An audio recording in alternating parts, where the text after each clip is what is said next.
नमस्कार दोस्तों, हमारी आज की इस कहानी का नाम है परिवार। बहू, अब क्यों नहीं कह रही हो तू मेरा बहादुर बेटा है। रोना नहीं, क्योंकि लड़के रोते नहीं। सुलोचना जी अपनी बहू सुमित्रा जी से बोल रही थी। कहते कहते अपने पोते रितेश को देखकर उनकी भी आंखों में आंसू आ गए थे। बस माँ, अब और कितनी तानों दोगी। अब अंदर से कोई ऐसा निकलेगा तो मैं नहीं जानती थी। सुमित्रा जी भी रो रही थी उस समय। बस करिए, आप लोग जब देखें एक दूसरे का दोषारोपण करती रहती है। ये तो शुक्र मनाइए कि वक्त पे शुक्ला चाचा आ गए, नहीं तो पता नहीं क्या हो जाता। रितेश रोते हुए बोला, और माँ, आपसे हाथ जोड़कर विनती करता हूँ कि अभी कुछ दिनों तक आप अपनी बहू को यहाँ से दूर ही रहने दीजिए। जिसे मेरे पिता की परवाह ना हो, उसे लड़की को मैं इस घर में जरा भी बर्दाश्त नहीं कर सकता। रितेश रोते हुए बोल अपने पापा को देखने कमरे में चला गया। बीरेन बाबू अभी सो रहे थे। डॉक्टर ने वक्त पर आकर दवाई देकर उसे संभाल लिया था। रितेश का मन कर रहा था कि अभी नितिशा को अगर सामने होती तो जाने वो क्या कर जाता। आ रहा हूँ शुक्ला चाचा से मिलकर, कहकर रितेश घर से बाहर निकल गए। शुक्ला चाचा से मिलने जा रहे हैं। माँ, जानती हूँ आप मुझसे नाराज है और होना भी चाहिए, पर माँ जी, निशिता के भीतर झांक कर तो मैंने नहीं देखी थी ना, और वो ऐसा व्यवहार करेगी वो कोई सोच भी नहीं सकता था। सुमित्रा जी अपनी सास का हाथ पकड़कर माफी मांगते हुए कह रही थी, बहू, एक बार तो अपने बेटे के दिल को भी समझने की कोशिश करती। वो जरा सा रोता तो कहती क्या लड़की की तरह रो देते हैं, और उसे तूने शासन बनाने की कोशिश भी, पर आज तेरी वजह से उसकी आंखों में आंसू है। सुमित्रा जी की सास ने सुमित्रा से कहा, मैं सब ठीक कर दूंगी माँ जी।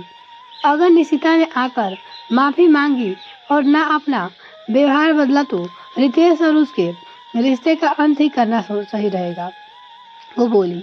कुछ सोचते हुए सुमित्रा जी ने अपनी सास से कहा। उठकर वो पति के पास गई, जो दवा के असर से वहां पे सो रहे थे। उनका हाथ पकड़कर लग रहा था कि वो माफी मांग रही है। कमरे से बाहर निकलकर वो अपनी बचपन की दोस्त सुरेखा को फोन करने लगा दी। सुरेखा, मुझे आज भी तुमसे मिलना है, घर आ जाओ। सुमित्रा जी ने अपनी सहेली सुरेखा से कहा। ये क्या हुआ सुमित्रा? सुमित्रा, मेरी निशिता का रो रो कर बुरा हाल हो रखा है।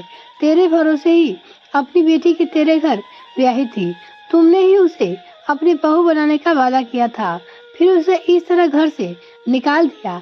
ये तुम लोगों ने सही नहीं किया।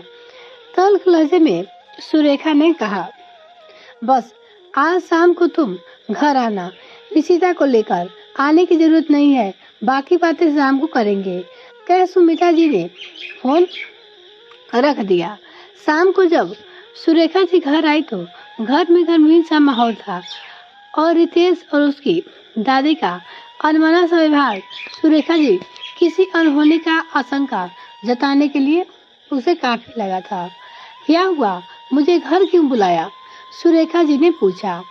सब बताती हूँ, पर पहले जरा मेरे साथ आओ, कहती हुई सुमित्रा जी सुरेखा जी को उस कमरे में ले गई जहाँ बीरेन बाबू लेटे हुए थे। उन्हें बाहर से ही दिखाकर वो ड्राइंग रूम में आकर वहां से आ गई। सुरेखा, तू मेरी बचपन की दोस्त है। संयोग देख, एक ही शहर में हमने अपना आशियाना बनाया। हमारी दोस्ती को पारिवारिक संबंध बनाने के लिए मैंने बेटे के लिए अनिक को दर किनारे कर निशिता को अपनी बहू बनाया। सब कुछ ठीक होना। सुरेखा, अगर तू बता देती कि तेरी इकलौती बेटी को तुमने बदतमीज बनाया हुआ है, तो 1 महीने ही हुए हैं विवाह को, और उसे अभी भी लगता है कि वो अकेली है, अपनी मनमानी से कहीं भी आती जाती है, कोई रोक टोक नहीं लगाया हमने। पर आज उसने जो किया ना, उस हरकत से रितेश के दिल में थोड़ी जगह उसके लिए बन रही थी, वो भी खत्म हो गई, वो बोली। सुमित्रा जी ने कहा, क्या किया उसने? सुमित्रा मुझे तो फोन करके बोली मैं मूवी जा रही हूँ, उसके बाद कुछ दिनों के लिए आपके साथ रहूंगी। मुझे नहीं जानना ससुराल, सुरेखा जी ने बोला। आज मैं सासू माँ लेकर पास के डॉक्टर के पास गई हुई थी। रितेश ऑफिस में था। मुझे पता था नितिशा को मूवी जाना है, मैं समय पे आ जाती, पर उधर से अस्पताल में बहुत भीड़ थी, इसलिए मैं देरी हो रही थी। निशिता वो तैयार होकर मूवी के लिए निकल ही रही थी कि बीरेन जी को उसने कहा, बहू थोड़ा पानी लाकर दे दो, मेरा जी घबरा रहा है। पर वो ना सुनी और बोलने लगी कि जा रही हूँ, आप खुद ले लीजिए। बीरेन खुद पानी लेने उठे, पर कमरे में दरवाजे पे ही वो गिरे और चौखट पे से टकरा गया और वो बेहोश हो गए। नितिशा बिना देखे सुने घर से निकल गई। तभी बीरेन के दोस्त शुक्ला जी घर पे उनसे मिलने आ गए और बीरेन को देख जल्दी से डॉक्टर को फोन लगाकर कर दिया। जब हम घर आए तो निशिता को नहीं देखकर फोन लगाया तो बोली, बाद में बात करती हूँ। फिर हमने रितेश को फोन करके बुलाया। वक्त पर शुक्ला जी आ गए तो स्थिति संभल गई, नहीं तो पता नहीं क्या होता। बस रितेश ने गुस्से में निशिता को बहुत कुछ सुना दिया।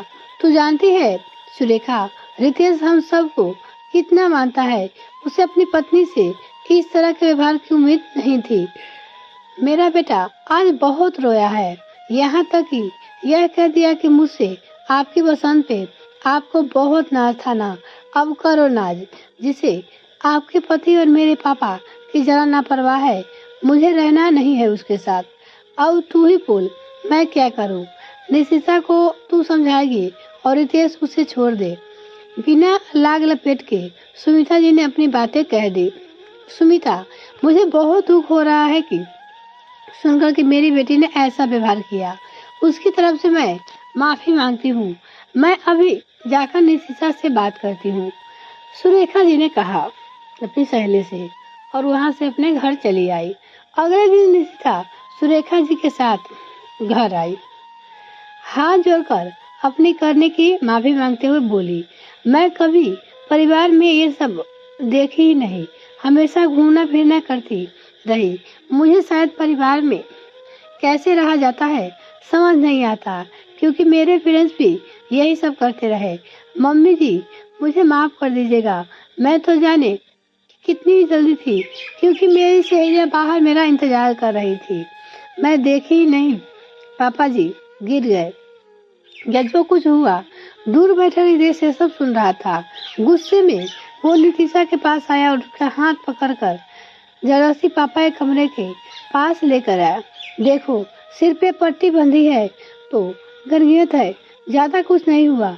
अगर कुछ हो जाता तो ना, तो फिर सॉरी रितेश, मुझे सच में नहीं पता था पापा जी की हालत इतनी खराब है।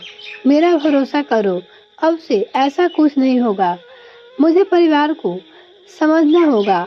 नितिशा लवर रोने को हुई। माँ जी, मेरी बच्ची को माफ कर दीजिए। मैं अपनी अकेली संतान को सब कुछ दे रही हूँ, पर परिवार के प्यार में रहना ना सिखा पाई। वो अब आप लोग सिखा दीजिए। गलती करने पे डांट भी लगा सकते हैं। इस तो यही बोलती हूँ कि ये परिवार तुम्हें मुझसे ज्यादा प्यार करेगा। बस इसे अपना घर कर देख। सुरेखा सुमिता जी और सास से बोली।